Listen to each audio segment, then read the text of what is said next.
তরুণ প্রজন্ম এবং তাদের সংখ্যা কিন্তু আমাদের জনসংখ্যার প্রায় অর্ধেক, আপনার অর্ধেকের কিছুটা কম হবে আর কি।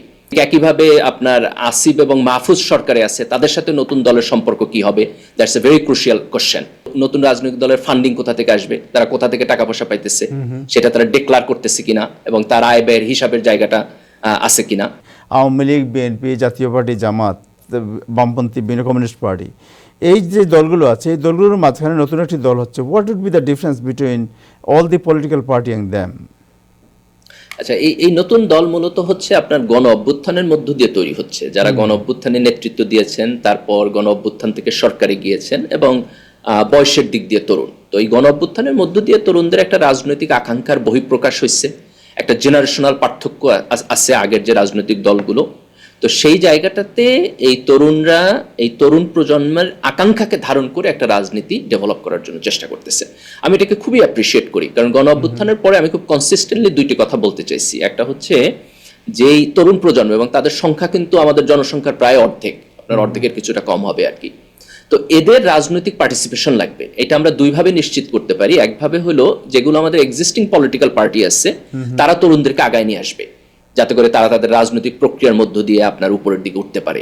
আপনি খেয়াল করে দেখবেন, যেমন গণ অভ্যুত্থানের পরে আপনার বিএনপি নতুন করে বোধহয় 2 জন স্থায়ী কমিটির সদস্য বানাইছে। তার মধ্যে একজন হচ্ছে মেজর হাফিজ আহমেদ, ওনার বয়স বোধহয় এখন কত 70 না 80 করে হবে আর কি। তো that was a bad move. আপনি গণ অভ্যুত্থান, তরুণদের গণ অভ্যুত্থানের পরে যদি একজন বৃদ্ধকে আইনা নতুন করে স্থায়ী কমিটির সদস্য বানান, that does not attract anybody. তো রাজনৈতিক দলগুলোর এই প্র্যাকটিস থেকে বের হওয়া উচিত, তরুণদেরকে জায়গা দেওয়া উচিত। এটা হচ্ছে একটা। আরেকটা হচ্ছে তরুণরা মিলে একটা রাজনৈতিক দল করবে, তারা এই গণ অভ্যুত্থানের প্রক্রিয়ার মধ্য দিয়ে আগাবে। তো দ্যাটস ভেরি গুড। শুধু আমাদেরকে একটা জিনিস এখানে দেখতে হবে যে রাজনীতি তো খুব কঠিন পথ, তো এই পথটা যেন আপনার প্রপার ওয়েতে হয়। যেমন ধরেন যে নাহিদ পদত্যাগ করে আসছে, that's a very good decision.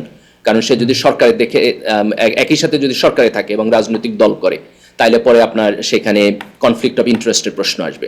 ঠিক একইভাবে আপনার আসিফ এবং মাহফুজ সরকারে আছে, তাদের সাথে নতুন দলের সম্পর্ক কি হবে, that's a very crucial question. তারা যদি মনে করে যে আমি 6 মাস পরে রাজনৈতিক দলে যারা যোগ দিব, তাহলে তো 6 মাস সে এখানে নিউট্রালি দায়িত্ব পালন করতে পারবে না। তাহলে হয় তাদেরকেও পদত্যাগ করে এই দলে চলে যেতে হবে, অথবা তাদেরকে এখানে থাইকা বলতে হবে যে ওকে, আমি হয়তো এদের সাথে আমার সম্পর্ক আছে, কিন্তু আমি নিউট্রাল থাকবো এবং আমি কখনোই রাজনৈতিক দলে যাব না। So that fairness is important. আরেকটা ফেয়ারনেস খুব ইম্পর্টেন্ট, সেটা হলো এই নতুন রাজনৈতিক দলের ফান্ডিং কোথা থেকে আসবে, তারা কোথা থেকে টাকা পয়সা পাইতেছে, সেটা তারা ডিক্লেয়ার করতেছে কিনা এবং তার আয় ব্যয়ের হিসাবের জায়গাটা আছে কিনা।